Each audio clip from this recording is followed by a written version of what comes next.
¿Qué tal? Muy buenos días. Qué gusto que nos acompañe en una nueva edición de República. Les saluda Carlos Monterrosa. Es un agrado que esté conmigo por la mañana, viernes 16 de noviembre del año 2018, dispuestos para poner bajo su perspectiva y análisis temas de la realidad de nuestro país. Lo vamos a dedicar a un panel de análisis, 3 mujeres analistas, para que nos den sus diferentes perspectivas, valoraciones de los acontecimientos que se han dado en el transcurso de la semana, de la agenda legislativa en particular. Nos permite también hablar un poco de cómo van las candidaturas a la presidencia y vicepresidencia de la República y otros asuntos que tienen que ver con la dinámica política de nuestro país. Es un gusto para mí recibir a Ima Girola, de CEMUJER. También está conmigo Claudia Ortiz, coordinadora de Espacio Ciudadano. Y también es un gusto para mí recibir a Naida Acevedo, consultora en políticas públicas. Buenos días, bienvenidas a República. Buenos días, Ima, bienvenida. Muchísimas gracias, Carlos. Muy buenos días, y a nuestras compañeras en el panel también muy buenos días, a nuestras amigas y amigos. Saludos desde CEMUJER. Estamos acá ya pendientes de la conversación que vamos a tener para poder ir apuntalando algunos aspectos. Gracias por tomar la invitación. Naida, qué gusto volver a encontrarnos. Bienvenida. Muchas gracias, Carlos. Amigas y amigos televidentes, buen día. Esperando aportar, ¿verdad?, entre todas en este panel. Un gusto, Ima. Un gusto, Claudia, nuevamente. Gracias. Buenos días, Claudia. Qué gusto. Buenos días, Carlos y compañeras también. Un placer llegar hasta sus hogares en esta mañana y pues va a ser una conversación interesante este día. Sin duda vamos a tener una conversación muy interesante. Nuestra audiencia siempre a la expectativa de este panel de análisis de mujeres sobre los temas de país, de la coyuntura política y sobre el proceso de elección de magistrados. Es uno de los tantos temas de los que se ha abordado en los últimos 3-4 meses y la perspectiva y análisis que se ha ofrecido en este espacio de opinión pública como es República SB. Pero antes quiero pedir a la producción si nos puede poner una nota de Guadalupe Bonilla en donde se estima que este día se pueda tomar un acuerdo definitivo los diputados y diputadas en la Asamblea Legislativa para elegir a 4 magistrados para la Sala de lo Constitucional y 1 para la Sala de lo Civil. Veamos la siguiente nota que nos permite hacer el contexto para esta plática. Reuniones en privado y mucho hermetismo han marcado las últimas horas de trabajo en la Asamblea Legislativa. Sí, al final pues hemos tenido algunos acercamientos. Diputados que van y vienen de reunión en reunión, pero por fin han desentrampado la elección de magistrados. Lo más importante es que prácticamente tenemos ya un acuerdo de todos los partidos políticos. Hay una especie de compromiso de no. Bueno, mire, se entrampó las negociaciones, en la cual al final se cede, se obtiene lo que usted está esperando y nuevamente, como le repito, o sea, creo que hemos puesto al final El Salvador por delante. Todavía no quieren dar mucha información. En estas próximas horas daremos a conocer nuestra posición al respecto. Extraoficialmente, conocimos que la decisión es designar para la Sala de lo Civil al abogado Roberto Calderón.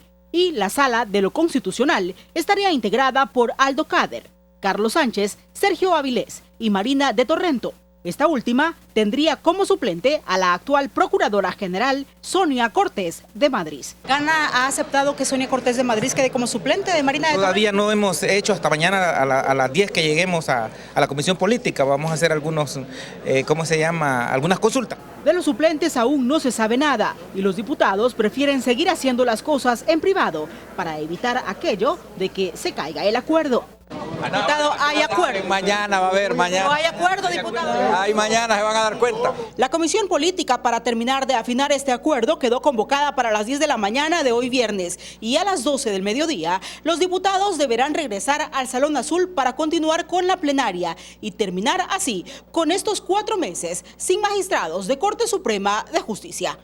Para Teleprensa, Canal 33, Guadalupe Bonilla. Bueno, ahí teníamos la nota preparada por Guadalupe Bonilla, en la cual nos pone un contexto a la expectativa de que este día se puedan tomar decisiones para configurar la Sala de lo Constitucional y la persona que estaría en la Sala de lo Civil. Ya se mencionan nombres, varios de estos nombres han sido los que han predominado en las pláticas en los últimos días, a diferencia de la persona que podría estar en la Sala de lo Civil. Y me gustaría iniciar con esto, Ima. ¿Se podría considerar que se llega a un acuerdo final sobre esto? Los últimos 3 meses, 4 meses hemos estado hablando sobre ello. Un nombre, sale otro nombre, aparece otro, hay una disposición, por ejemplo, el partido Gana no estaba a favor, luego el PCN, es decir, hemos estado en un entramado de discusiones sobre ello y pareciera ser que este día se toma un acuerdo definitivo, ¿o usted considera que todavía es incierto? Parece ser que los partidos políticos están llegando al punto donde ya se repartieron las cuotas, definitivamente. La Asamblea Legislativa ha demostrado una incompetencia realmente para la elección no solamente de magistrados y magistradas de la Corte Suprema de Justicia, sino también de las otras funcionarias y funcionarios que se eligen de esta manera a través de la Asamblea Legislativa, que por Constitución está establecido. Y esa incompetencia está dada, por un lado, por una incapacidad, no sabemos si debido a la ignorancia, ¿verdad? Porque acá se dice cada cosa que realmente no tiene ningún sentido, pero por otro lado también incapacidad por acción deliberada, sin lugar a dudas. Y eso no es la primera vez, estamos acá de manera reiterada. El primer punto es un tema de aptitud, muy probablemente, el otro es un tema de actitud en realidad, pero en definitiva la incompetencia no solamente genera lo que está generando, sino que además deslegitima al órgano legislativo en esta función. Y eso, sin lugar a dudas, habrá que hacer un análisis y ya se ha venido haciendo. La misma relatora especial de Naciones Unidas, Gabriela Knoll, en el 2012-2013, después de su visita, que la solicitamos precisamente por toda esa maniobra del Ejecutivo en alianza con el Legislativo, para dar una especie de golpe de Estado, digámoslo así, a la Sala de lo Constitucional en aquel momento, y ahora estamos en una forma velada haciendo prácticamente lo mismo, porque estamos sin una institucionalidad que controle la actuación constitucional del Estado, que de eso se trata la Sala de lo Constitucional.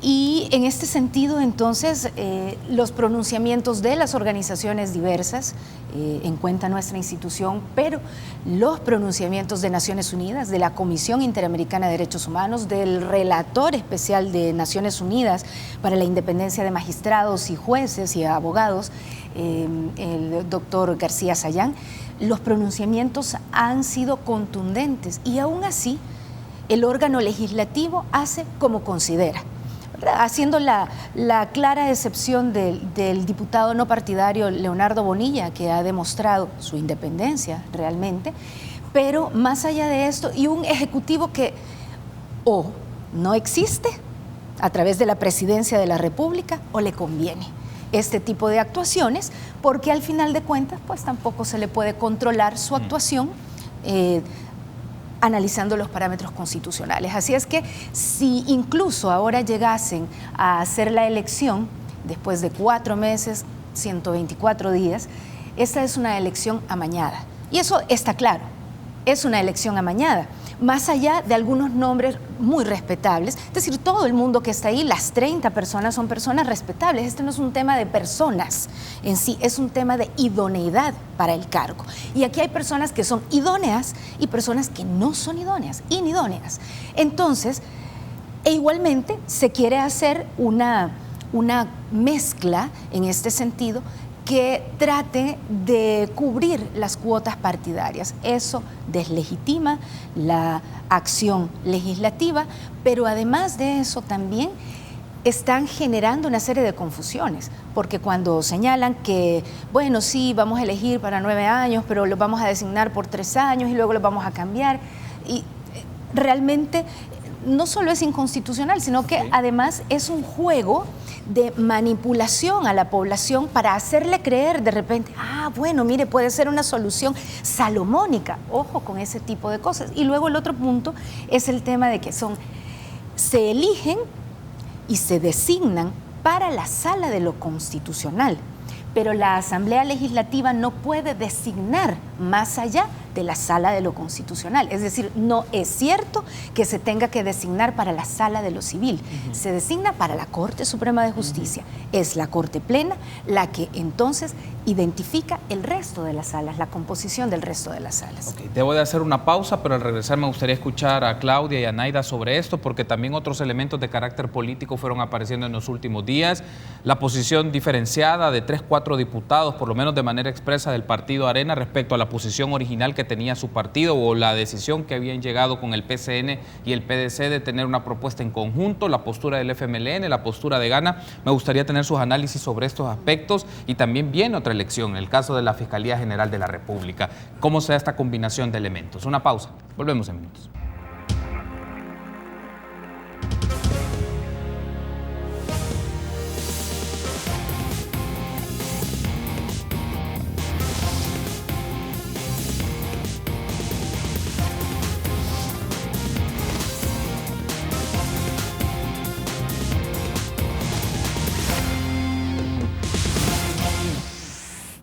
Gracias por seguir junto a nosotros en República. Continuamos con este panel de análisis de la coyuntura política junto a Ima Girola, Claudia Ortiz y Naida Acevedo. En el primer bloque teníamos la intervención de Ima en función de la nota que nos servía como un contexto para esta discusión. Claudia, bueno, usted nos comentaba antes de entrar al aire, ha estado en los últimos días con frecuencia en la Asamblea Legislativa y me decía, hasta ver que se tome esta decisión, voy a creer que así es. Hasta no ver, no creer. Así es. Parece que ahora hay condiciones.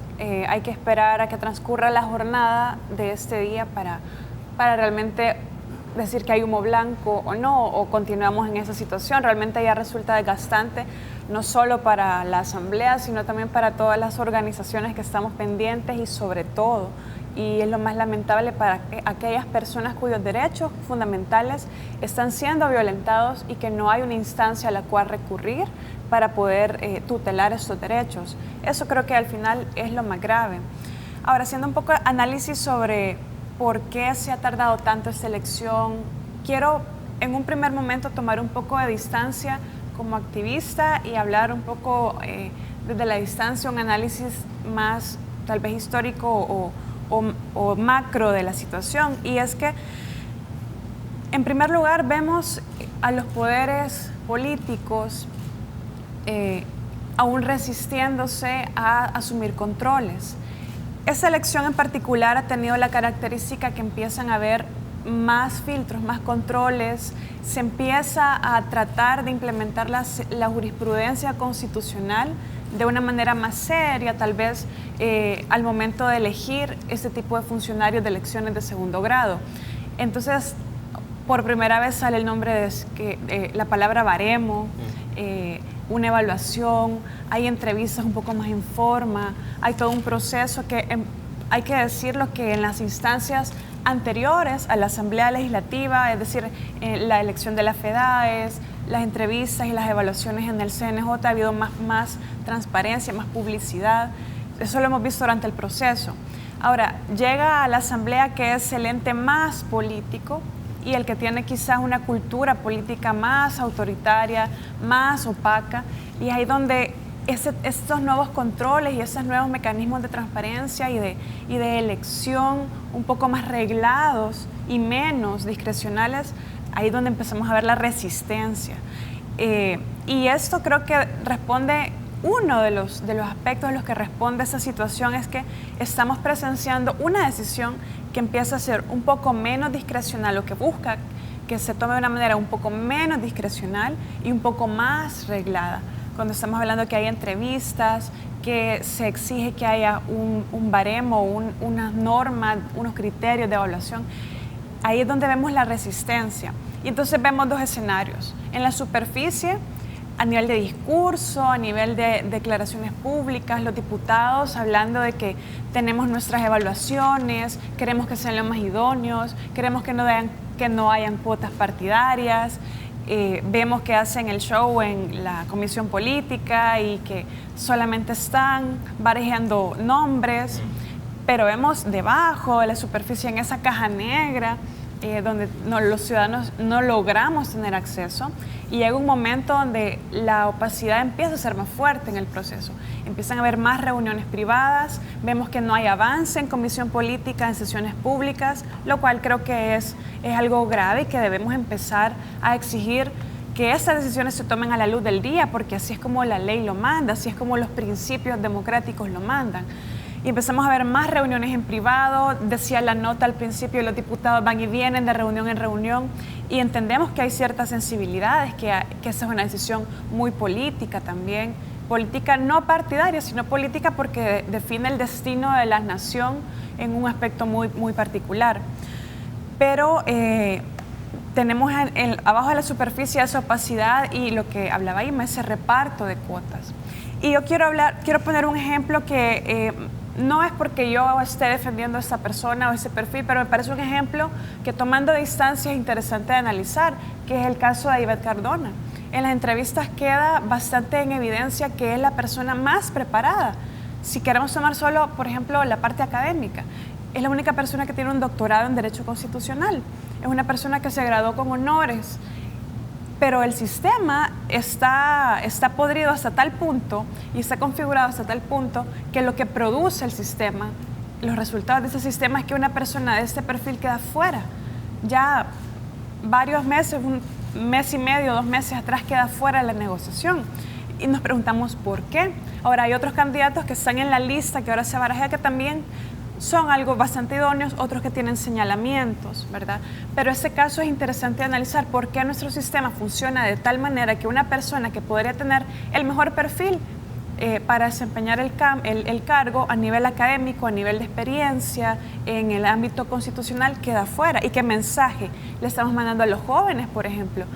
Que en ese país, si usted quiere servir al país y si usted quiere participar de la política o de instancias de decisión, no tiene que estudiar lo más posible o esforzarse lo más posible, sino tiene que tener suficientes conectes, suficiente cuello, suficientes padrinos políticos para poder acceder a los puestos. Entonces estamos en la misma lógica de siempre. Hay un asunto aquí que quiero incorporar a la discusión, Naida, y retomando un poco lo que mencionaba Ima y ahora que menciona Claudia, ¿no? Es interesante lo que observamos a simple inspección en el proceso de elección de este tipo de cargos políticos, Naida, pero en el fondo, y eso lo he escuchado a distintos grupos parlamentarios que han venido acá y lo hemos platicado, quizás con excepción de Arena, pero PCN, FMLN, CD, GANA, todos mencionan que hay agentes externos, que hay actores externos en estas dinámicas y que ponen un mecanismo de presión. Hablan, sin decir nombres, de bufete de abogados, de asociaciones, de poderes económicos, pero lo interesante, y me gustaría que lo incorporemos en el análisis, que es parte de la estructura de relaciones de poder, claro, para poner estos perfiles, o sea, para identificar a personas en esta toma de decisiones. Pero, digamos, la caja de resonancia va a ser siempre la Asamblea Legislativa, pero ¿qué otros grupos o segmentos de la sociedad con interés político, económico, de derecho, el que fuera, para influir en la configuración de esta instancia que es significativa de control político como es una Corte Constitucional? Sí, bueno, definitivamente la Asamblea Legislativa es un espacio de representación de intereses.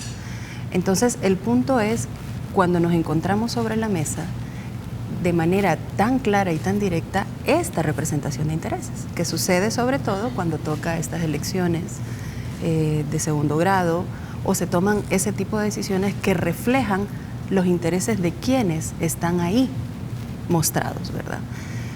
Yo quisiera partir de que, esta semana tuvimos un panel muy interesante y así partíamos también, de que nosotras y nosotros tomamos como vara de techo o como techo el estándar de democracia europea, de democracia dentro de su canon más puro, si se quiere, o no más puro, pero sí dentro de la lógica de lo que pensamos que puede ser democracia en su construcción de consensos, en su construcción de diálogos, en el funcionamiento de la institucionalidad pública, entre otras tantas. Es decir, el sistema político, el sistema de partidos, entre otros tantos subsistemas, interactuando de manera óptima y haciendo funcionar la institucionalidad pública y el Estado en todo su conjunto. Pero en nuestros países lo que nos asisten son regímenes híbridos. Esto no es más que el tránsito o querer empujar hacia esa democracia que desde 1992 aspiramos, hablamos, abrazamos, hacemos incidencia, entre otras tantas, pero sin aceptar, y cada vez más evidente, esos vicios dictatoriales que existen en nuestras prácticas. Y estos vicios dictatoriales son tremendamente evidentes cuando el ejercicio de control vertical y horizontal, que tiene que ver con las instituciones públicas controlándose entre sí, pero también con el ejercicio de la ciudadanía, generando mecanismos de todo un proceso de control y obligando a la rendición de cuentas, y tenemos la reacción específica de los partidos políticos, porque los partidos políticos son parte de este sistema amplio. Es más, la Constitución de 1983 otorgó ese monopolio, ese ejercicio profundo y fundamental de que a través de los partidos políticos es que realmente se iba a generar todo este juego y esta interacción que vemos ahora. Okay. Y que en 1992 se pone la cereza en el pastel para legitimar esto que tenemos en la actualidad. Entonces, no quiero utilizar la palabra que es normal, porque no es normal, pero es de muy común uso, digamos, que este tipo de elecciones, este tipo de posicionamientos a toda la sociedad nos ponga en alerta, porque también vivimos con los visos de las dictaduras. Cuando hay un mediano intento, por ejemplo, de fraude electoral, que es lo que más se ha superado, y que este sistema realmente lo que quería superar era eso.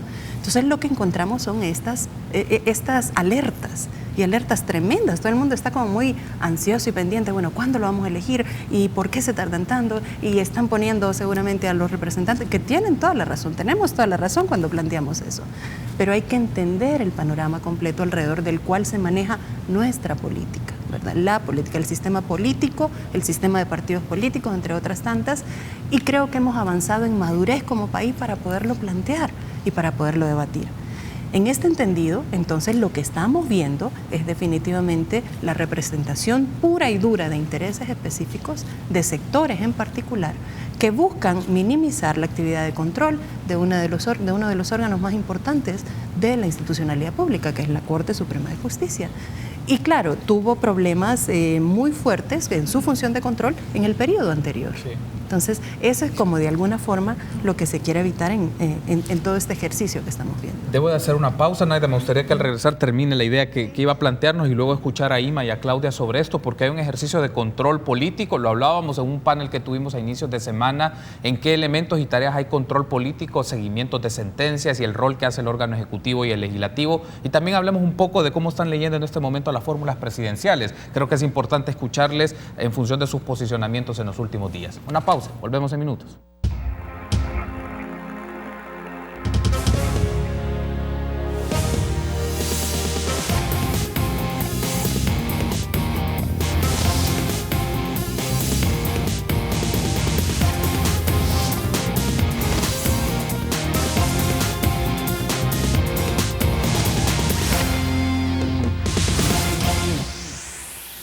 Gracias por continuar junto a nosotros en República. Seguimos platicando con este panel de analistas sobre la coyuntura política de nuestro país. Lo estamos haciendo sobre el proceso de elección de magistrados, pero me gustaría que hagamos la transición también porque viene el caso de la Fiscalía General de la República y de las candidaturas a la presidencia y vicepresidencia. ¿Cómo han podido leer ustedes a estas candidaturas, a estas fórmulas, considerando que recientemente pues las 4 fórmulas se han presentado en la UCA, han dado sus propuestas o por lo menos han tenido un proceso de cuestionamiento sobre algunos de los temas de país? Ya lo vamos a ver más adelante, pero tenía la palabra Naida para cerrar la idea y luego voy con Ima. Sí, quizás para complementar toda esta parte previa que estuvimos conversando sobre el régimen híbrido, cómo funcionamos, cómo funciona realmente esta representación de intereses y que la vemos de manera más clara y contundente en este tipo de ejemplos, quisiera complementar alrededor del papel de la ciudadanía, del papel de las organizaciones en todo esto. Han pasado 26 años después de la firma de los acuerdos de paz y muchas de las organizaciones de derechos humanos, entre otras, han empujado por el funcionamiento de esta institucionalidad pública. Quisiera nombrar, por ejemplo, lo que una serie de organizaciones en coalición ha presentado a la Corte Interamericana de Derechos Humanos, a la Comisión Interamericana de Derechos Humanos, en relación con los mecanismos de transparencia para la elección de funcionarios, en este caso, ¿verdad? Tanto para la Corte Suprema de Justicia, pero en caso particular para este caso del fiscal, para el tema del fiscal, ¿no? Sí. Y es porque está plagado de todos estos vicios. Yo creo que el papel de las organizaciones, el papel de la ciudadanía en cuanto a control, ¿verdad? Control vertical, es decir, pedir rendición de cuentas, pedir mecanismos de diálogo que realmente evidencien qué es lo que está construyendo la institucionalidad pública, en este caso la Asamblea Legislativa, son hoy más que nunca urgentes. Necesitamos población que realmente recupere el rol de generar mecanismos de emplazamiento a aquellas personas que se eligen para representarles. Entonces, quisiera cerrar la idea con esto. Tenemos este tipo de régimen, funciona de esta manera en particular, ¿verdad? No es el problema de los tiempos, yo coincido con el tema de los tiempos, sino de la confianza en la institucionalidad pública. Entonces creo que es momento de empezar a gestar y a empujar desde organizaciones y desde la ciudadanía a efecto de que se cumpla el mandato por el cual han sido elegidos estas personas. Ahora, bueno, ya dado que Naida nos da la pauta para hablar del caso del proceso de elección de la Fiscalía General de la República, Ima, ese es otro tema significativo por el poder, cuando me refiero al poder de las atribuciones que dispone la persona que está al frente de la Fiscalía General de la República en la persecución del delito, en la investigación en diferentes ámbitos, en el campo penal, procesal penal y otros que tienen que ver también con el patrimonio del Estado, y muestra eso algunos de los casos que ha hecho el actual fiscal general de la República, Douglas Meléndez. Viene un proceso, entiendo que al final fueron 33 perfiles que se postularon y que la Comisión Política de la Asamblea Legislativa ha creado una subcomisión para empezar con este proceso de entrevistas, de observaciones, y la expectativa es que por lo menos se pueda tener un proceso de entrevistas más personalizado y una indagación de los perfiles de estas personas, algunos de ellos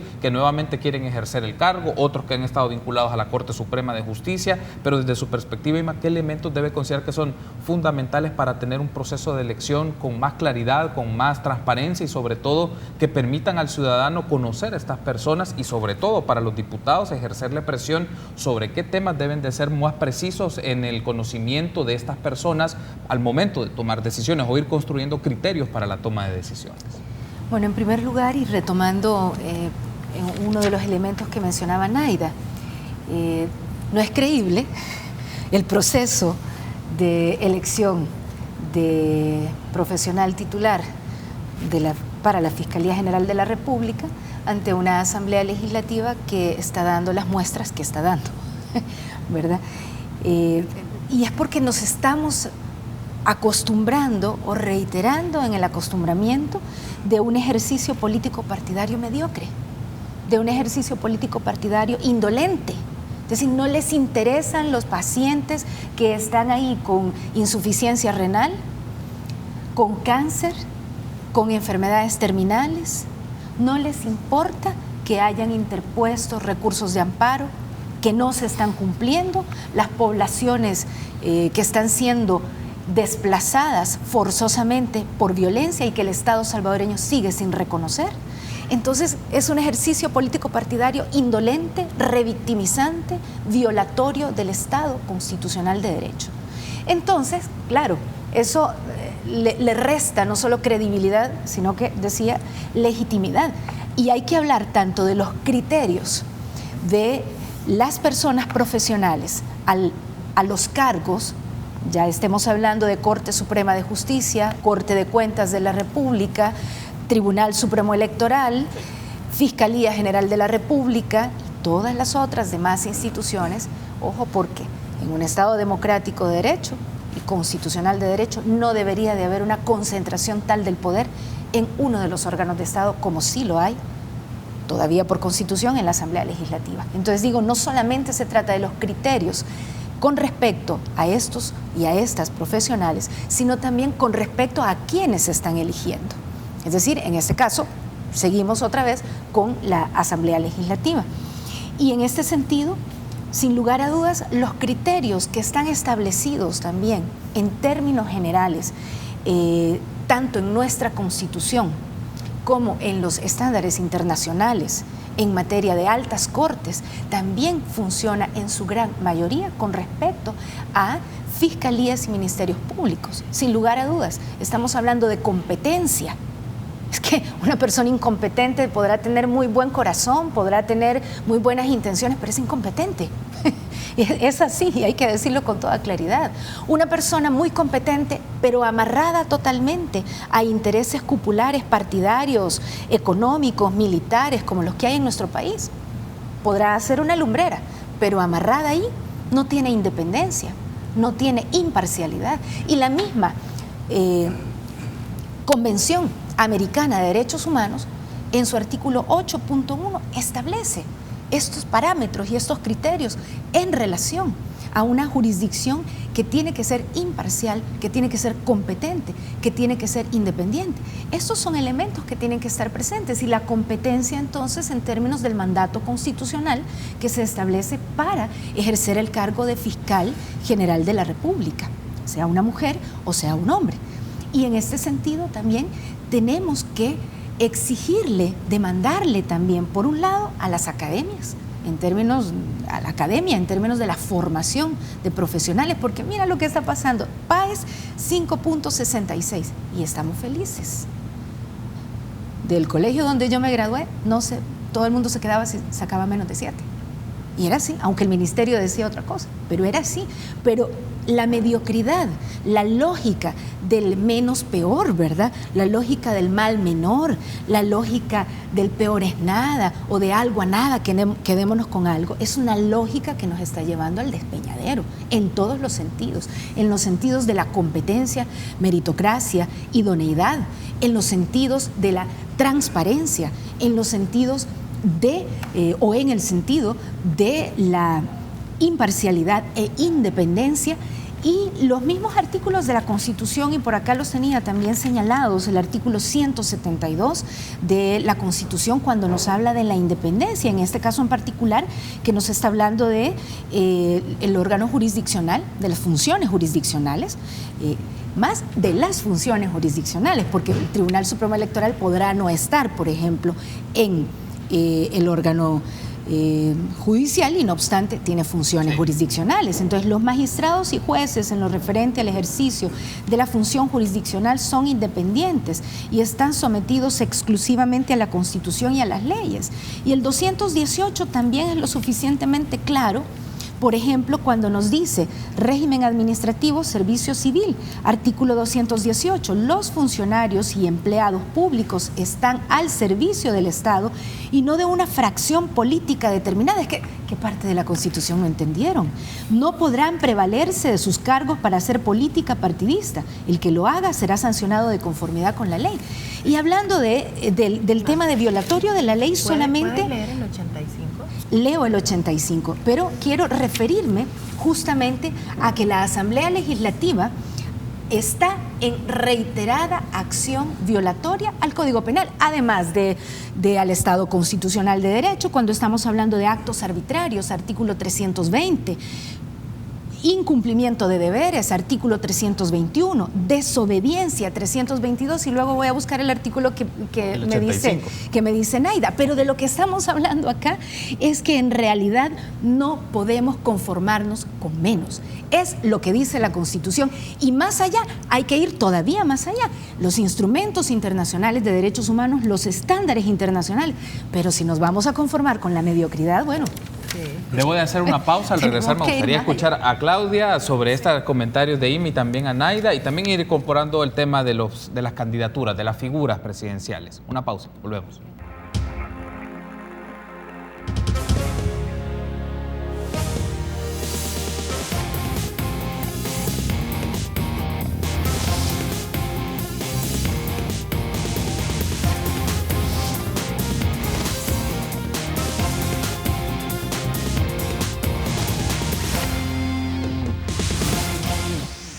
Gracias por seguir junto a nosotros en República. Continuamos con este panel de análisis. Estamos hablando sobre el proceso de elección. Ya pasamos de magistrados, ahora Fiscalía General de la República. En la pausa hemos seguido con la discusión en función de la última intervención que ofrecía Ima. Claudia, queda este tema de la Fiscalía General de la República y son un tema de criterios, es un tema de mecanismos, es un tema de discusión y disposición entre los grupos parlamentarios. ¿Cuál va a ser el perfil que pueda ejercer mayor control según sus tareas de investigación como una instancia del Ministerio Público, o a quienes no va a investigar, que también aparece en el caso de la Fiscalía General de la República? Sí, mira, totalmente. Fuera de cámaras teníamos una discusión acalorada y quiero retomar algunos elementos.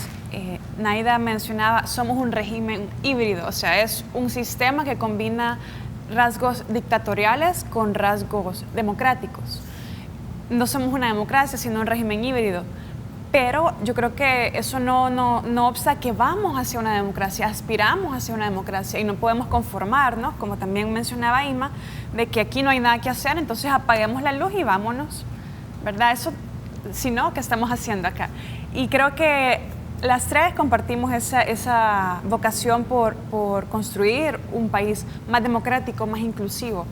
Ahora, ¿qué es lo que hace la diferencia? ¿Qué es lo que hace la diferencia de un régimen híbrido para irlo convirtiendo poco a poco? Porque es un proceso, no se va a hacer ni en una presidencia, ni en una legislatura, es un proceso. ¿Qué hace la diferencia para convertirnos en un régimen más democrático y menos autoritario? Pues es el control. Por eso estamos insistiendo, muchas organizaciones, muchos liderazgos con el tema de los controles, las instituciones de control, que son dos de las más importantes, la Corte Suprema de Justicia, en específico la Sala de lo Constitucional, y la Fiscalía General de la República. Son instituciones de control. Tan importante es la forma en que se llega al poder, si se llega por elecciones democráticas, libres, competitivas, pero también es importante la manera en la que el poder se ejerce una vez se está ahí. Si el poder se ejerce de manera dictatorial, abusiva, sin transparencia, o se ejerce todo lo contrario, incluyente, democrática, participativa, de manera transparente. Eso hace la diferencia para ir convirtiendo el sistema híbrido en un sistema más democrático. Ahora, también en la elección misma de este tipo de funcionarios que ejercen este control, también vemos aspectos dictatoriales combinados con aspectos democráticos. Aquí no hay algo puro, estamos viendo ambos rasgos. Y ya lo mencionaba yo, los aspectos más democráticos son más controles, más transparencia que ha habido, la necesidad de que sean perfiles y no nombres. Y esto, quiero hacer el paréntesis, creo que ha sido uno de los aspectos que ha entrampado mucho la elección. Una mala negociación política, un mal trabajo de nuestros representantes. No solo dejemos a un lado que hay intereses espurios, que hay quienes que no quieren que se les investigue, que no quieren una sala que los controle, pero el simple hecho de no seguir el procedimiento de manera adecuada, estar barajeando una lista por aquí, una lista por allá, pongámonos de acuerdo si hay 2 nombres en los que tenemos coincidencia, entonces esto sí, pero no hay acuerdo en los otros. Hemos pasado 4 meses en esa dinámica totalmente estéril, totalmente infructuosa, y ellos saben que es infructuoso, no se puede estar negociando con base en posiciones. ¿Qué debería ser lo ideal? El primer acuerdo de la Comisión Política es cuál es el perfil de magistrado de Corte Suprema de Justicia que queremos. Y eso no lo estamos discutiendo. Es más fácil decir, no, es que la señora es una gran cristiana, no, es que está muy preparada, pero esos son argumentos totalmente subjetivos. En cambio, si de cara a la ciudadanía, de cara al público, a las cámaras, se discutiría, por ejemplo, y eso aplica para fiscal también, o sea, estoy hablando de las dos instituciones, decir, queremos un perfil de fiscal general que tenga tanta experiencia en el campo, ¿verdad? Que sea una persona de carrera, o más bien queremos privilegiar la preparación académica, o queremos privilegiar la experiencia. Le vamos a dar tanto puntaje por ejemplo, a la probidad de esa persona como funcionario. O sea, esos criterios, hablar de qué tipo de funcionario queremos, eso debería ser más fácil la negociación, más transparente de cara al público, no estarse reuniendo para que no escuche la gente y que este acuerdo no se entrampe. Nos han quedado debiendo con la Sala de lo Constitucional bastante, y esperamos que no cometan los mismos errores. Y estamos señalando cuáles han sido esos errores y que no sean cometidos. Ahora, también quiero mencionar el tema de que la Asamblea es un ámbito de representación de intereses. Es cierto. Quiero plantear una pregunta y además plantear otro comentario. Primero, pero la Sala de lo Constitucional o los jueces de altas cortes, ¿son funcionarios de representación o son funcionarios de heterocomposición de los conflictos de la sociedad? Está dicho que deben ser imparciales. Ahora, la decisión, ellos no representan intereses, representan corrientes de pensamiento jurídico para que la decisión sea lo más inclusiva, pero no son representantes de intereses partidarios. Tal vez hasta cierto punto, yo sé que Naida no está de acuerdo, pero ahora, lo planteo como pregunta, Naida, me parece, es una pregunta, realmente yo no tengo una respuesta. Yo creo que la ley dice que sí deben ser independientes, aunque también dice que deben representar diversos pensamientos jurídicos. Pero aquí la pregunta es, ¿qué intereses? ¿Qué naturaleza de intereses? ¿Qué tipo de intereses? Porque por un lado puede ser que yo represento corrientes más conservadoras, por ejemplo, en temas como el aborto, en temas como la economía o temas fiscales. Pero ahora, ¿qué intereses están realmente siendo puestos sobre la mesa? Es a quién investigo y a quién no investigo, a quién le tapo la corrupción y a quién no. Entonces, eso sí es problemático. Esos intereses no son legítimos, de decir, es que están representando intereses y por eso se comportan así. Eso no es correcto porque seguimos en la misma lógica del régimen híbrido. Creo que sí es importante señalar eso, y en el tema del fiscal también. La decisión del fiscal también va a ser un conjunto de intereses, pero lo que tenemos que ver como población es qué intereses están representando. Si son intereses más amplios, de ideologías más grandes, pensamientos políticos a nivel más macro, o estamos representando intereses particulares de sectores o de grupos que lo único que quieren es que sigamos en el régimen híbrido, que sigan las mismas élites políticas, económicas, realizando actos de corrupción, aprovechándose del Estado, abusando de los recursos públicos y del poder público para sus propias arcas. Entonces, esa naturaleza de intereses, es bueno decirlo, hay intereses, pero la pregunta es ¿qué intereses hay? Hay un aspecto aquí, aprovechando entonces, Naida, para tener una reacción y luego haré la transición al tema ya de los perfiles a la presidencia y de cómo van las fórmulas a la presidencia. Antes de esto, porque me piden que tenemos que hacer un enlace con Jorge Tríos, periodista de Teleprensa, que está en la Colonia Luz y nos va a dar un reporte en este momento. Buen día, Jorge. Adelante. Hola, gracias, muy buenos días, así es, ya tú lo decías, estamos en la Colonia Luz, específicamente sobre la 47 Avenida Sur y la calle Montserrat. Aquí, alrededor de las 4:30 de la mañana, fue asesinado un agente del CAM identificado como Jorge Alberto Vanegas, de 42 años, como decíamos, agente del CAM de San Salvador. Vamos a mostrarles pues en este momento las imágenes. Ya Medicina Legal se encuentra realizando el levantamiento del cadáver. ¿Qué fue lo que sucedió? Según pues la Policía Nacional Civil y las primeras investigaciones, él reside en esta zona, salía de su vivienda hacia su trabajo, él estaba destacado en el mercado Cuscatlán, cuando fue atacado aparentemente pues, por dos sujetos, miembros de pandillas, quienes les realizaron varios disparos con arma de fuego y luego pues huyeron en una motocicleta. En la escena se encontraron al menos 8 casquillos de un arma 9 milímetros.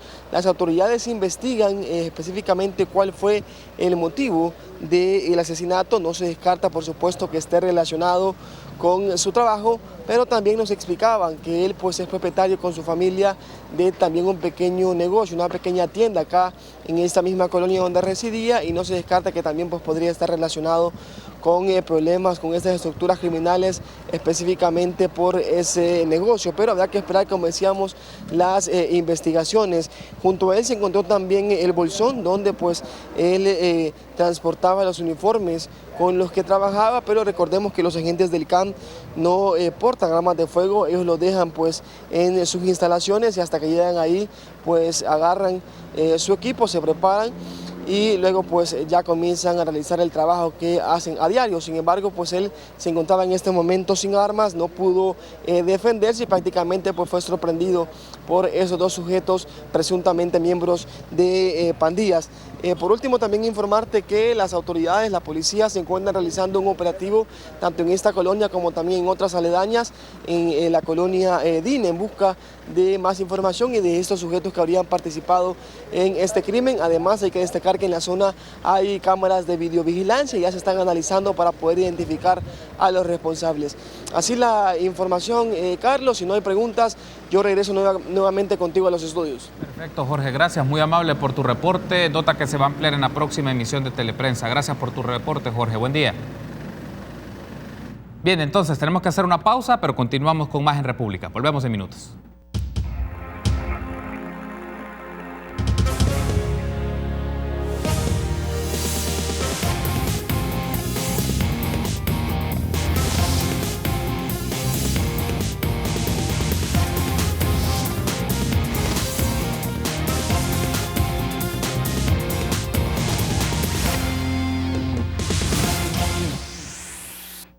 Gracias por seguir junto a nosotros en República. Continuamos en este panel de análisis de la coyuntura política, de la agenda legislativa, junto a Ima Girola de Semujer, Claudio Ortiz de Espacio Ciudadano y Naida Acevedo, consultora en políticas públicas. Quiero aprovechar estos últimos dos bloques que me quedan de este panel para hablar sobre cómo están leyendo ustedes las figuras a la presidencia y vicepresidencia de la República.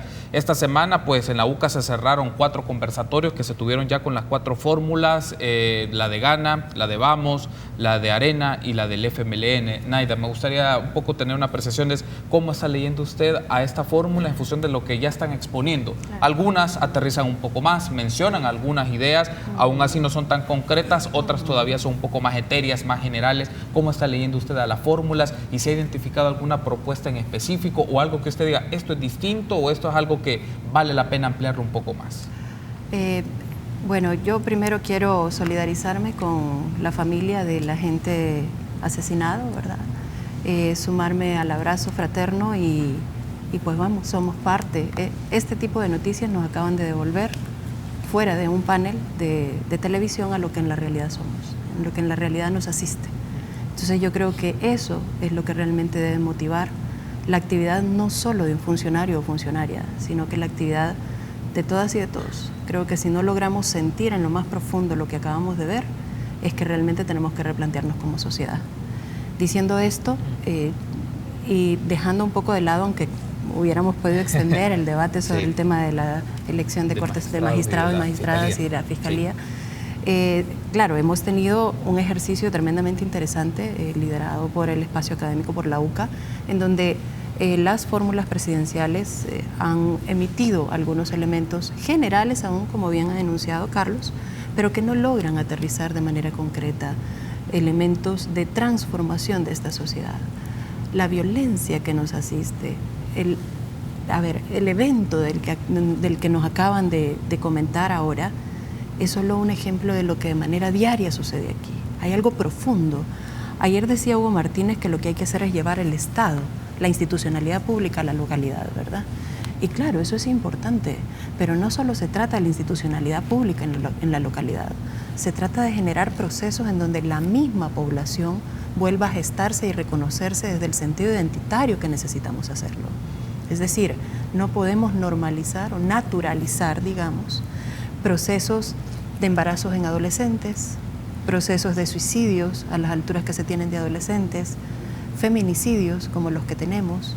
No podemos naturalizar torturas cometidas específicamente a mujeres con una situación de salud muy particular y que se les obliga a llevar a un término por ley, porque realmente es un espacio de tortura, ¿verdad? O sea, hay vidas realmente en peligro.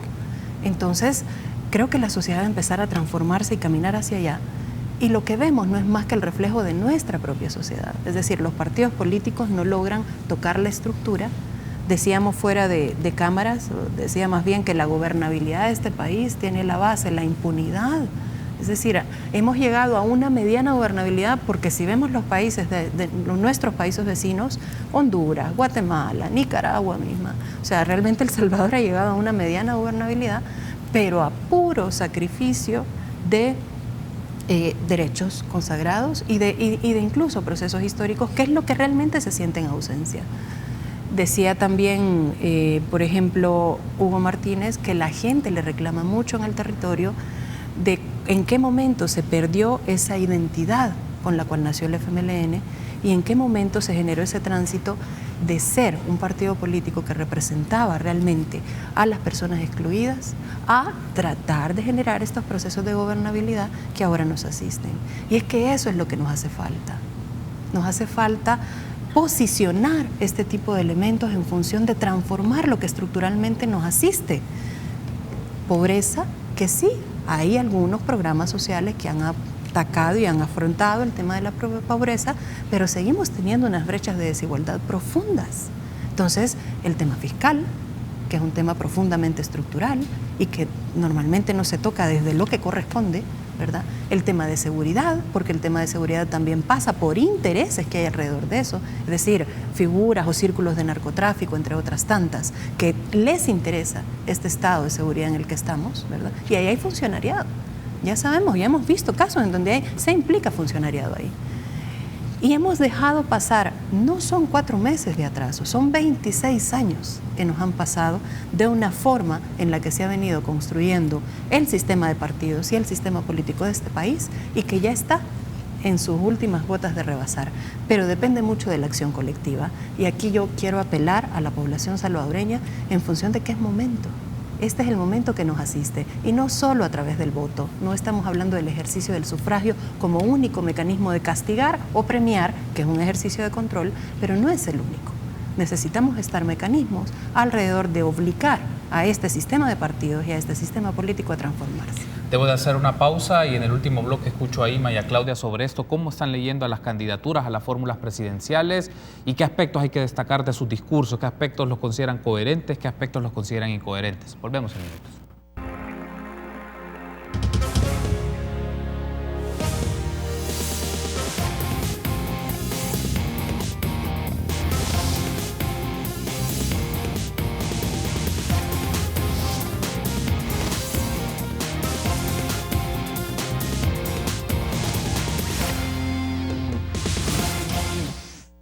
Último bloque de este panel de análisis con Ima Girola, Claudia Ortiz y Naida Acevedo. Ima, ¿qué ha podido observar y leer de las fórmulas? ¿Qué aspectos le han parecido interesantes y qué aspectos es más de lo mismo?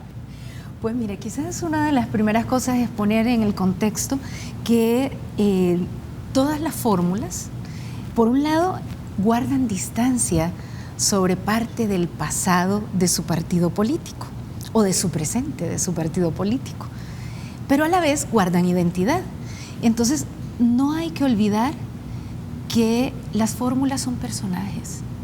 Son personajes que están en un escenario electoral, electorero, pero que al final devienen de partidos políticos, por lo menos los que están acá, y habrá que discutir sobre qué tanto proceso de democratización interna, qué tanto proceso de transparencia en la financiación de los partidos políticos, qué tanta transparencia en términos de las elecciones primarias y qué tanta transparencia para asumir su propia historia, porque todos los partidos políticos ganan su versión de Nuevas Ideas, su versión light Nuevas Ideas, Arena, PCN, PDC, FMLN, y Vamos, no sé si tendrá una vinculación o no con militares y empresarios, desconozco, pero al final estos otros tradicionales, todos, incluyendo el Frente,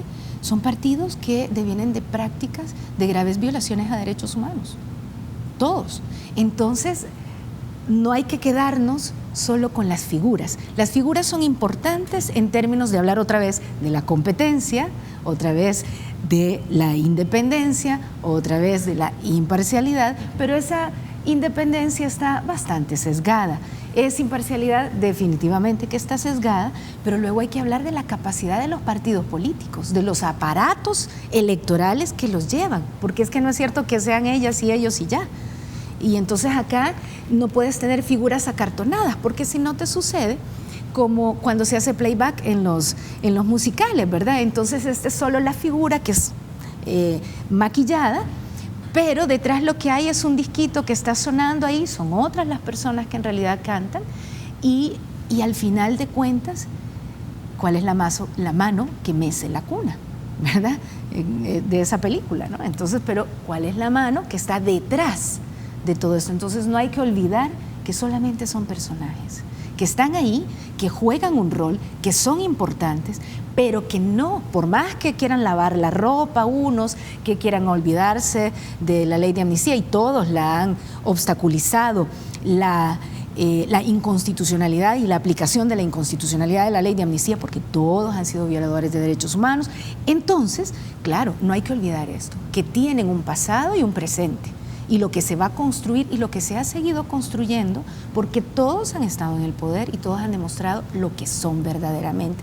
Y en estas negociaciones cupulares para elección de Corte Suprema, y también ahora que entra en juego la elección de Fiscalía General de la República, lo que estamos viendo son intereses cupulares. Por más discursos elegantes que todas y todos tengan, por más preparación académica que tengan, unos más, unos menos, pero que tengan, por más capacidades, unos más, unos menos que tengan, al final de cuentas hay un aparataje que está también detrás, y no hay que olvidar que ese aparataje también tiene una estela de corrupción y de impunidad. Y eso no hay que olvidarlo, porque como población tenemos una corresponsabilidad para transformar esa realidad y exigirles a cualquiera que llegue, independientemente del que llegue. Ok, Claudia, cerraría con usted. ¿Cómo ve a las fórmulas en sus posicionamientos ante los cuestionamientos que se le han podido hacer en diferentes ámbitos, educación, medio ambiente, salud? ¿Con cuáles se quedaría? Sí. O me refiero, ¿con qué idea se quedaría de estas fórmulas? Con el tiempo que queda es un reto poder hablar de esto. Quiero iniciar diciendo que realmente somos mejores consumidores que ciudadanos. Y eso lo saben las fórmulas. La política electoral está diseñada para eso. ¿Cuál es la diferencia entre ser consumidores y ser ciudadanos? Al invitarnos a consumir a las fórmulas presidenciales, a consumir a los partidos o consumir sus ideas, nos ven como un ente pasivo, en el cual nosotros solo recibimos y nos creemos y vamos a votar, ¿verdad? Pero ser ciudadanos implica ser activos y ser críticos, indagar, proponer, construir desde nuestra propia realidad, desde nuestros propios intereses. Entonces las propuestas que hemos visto, yo las he visto muy innovadoras todas. Son propuestas hechas para la generación millennial, para diferenciarse, para tener algo diferente, algo que llame la atención, para consumirlas, en definitiva. Entonces no vemos tal vez no estamos viendo las propuestas más sensatas porque a lo mejor no venden de apretarse el cincho para tener un pacto fiscal que realmente nos saque del hoyo financiero en el que está el país, endeudado más del 60% del PIB, o sea, la situación es crítica. Siempre les pregunto, ¿y con qué van a hacer las propuestas? Esa respuesta no está siendo escuchada, no está siendo dicha por los candidatos. Entonces nos están vendiendo lo que nos va a llamar la atención. Entonces, por eso vemos cosas muy innovadoras, muy llamativas. Yo creo que la primera campaña en muchos años que yo escucho ese tipo de propuestas que buscan tecnología, etcétera. Pero yo creo que los problemas del país no se van a resolver con ese tipo de propuestas tan aisladas, que no son muy estructurales. Temas como la violencia, la educación. Y una educación, como lo que hablábamos en la pausa, que no solo, y es importante, es decir, la educación, el inglés, la computación, eso es importante para tener una fuerza laboral preparada para el mundo competitivo, etcétera. Pero como país necesitamos también educarnos para ser ciudadanos, porque podemos saber mucho inglés o 3 idiomas, mandarín, lo que queramos, pero si no sabemos convivir, respetar las leyes, si no sabemos construir comunidad, cada uno desde su propio hogar, desde su propia comunidad particular, no vamos a lograr ser una sociedad mejor o diferente. Y la educación debe ser saber hacer, ¿está bien? Pero también saber conocer y saber ser, de dónde venimos como sociedad, hacia dónde vamos, qué identidad tenemos. Entonces eso todavía más profundo está haciendo falta, y creo que ejercicios como los que está haciendo la UCA es muy enriquecedor porque pone esas preguntas sobre la mesa. Los candidatos no tienen por qué tener todas las respuestas, pero es importante esa interpelación. Y quiero tocar algo bien en particular. Las campañas tienen 3 elementos: partido, candidato y propuestas. Para ahorrar tiempo voy a hablar de la coalición del Nuevo País, de Arena y demás partidos, y Nuevas Ideas gana, para ahorrar tiempo, porque son los que tienen más posibilidad de ganar. En Arena, el tema de partido, veo un partido fuerte, ¿verdad? Creo que de estos dos son los partidos, el partido más fuerte. Sin embargo, el liderazgo del candidato no ha logrado hacer una renovación del partido real. Hemos visto cosas cosméticas, pero realmente exorcizarse a sus demonios de corrupción, de violación de derechos humanos, no ha habido un proceso para sincerar esto. Y en cambio, en Nuevas Ideas gana, es lo contrario. El candidato lleva al partido de alguna manera, pero al preguntarle a Álvaro Ortiga, ¿cuál es tu partido?, ¿qué le está preguntando? ¿Quién va a gobernar, el partido o tú? ¿Verdad? Entonces es una persona que quiere gobernar como personaje, como individuo, pero no tiene ese mecanismo de rendición de cuentas que es un partido, ¿verdad? Entonces eso hay que ponerle atención. Y tal vez me quedo por ahí por el tiempo, ¿verdad? Me tengo que cerrar, Claudia, sí. Pero no, deja la puerta abierta para que nos volvamos a encontrar para hacer un capítulo 2 y 3. No, la invitación está hecha. Sí. A nosotros nos interesa mucho tener este panel de análisis con ustedes por sus campos de profesión, de análisis y de lectura que tienen de la realidad del país. Y muy agradecido, Claudia, ha sido un gusto, muy amable. Claudia, Naida, un gusto siempre. Ima, un gusto. Gracias. El 6 de diciembre, la CIDH tiene audiencia especial sobre Fiscalía General de la República, iniciativa de la Fundación para el Debido Proceso Legal y varias organizaciones acompañantes. Le vamos a llevar la pista a ese tema ya que usted lo plantea en República, y a ustedes, amigos, ha sido un gusto. Nos encontramos el próximo lunes, 6:30.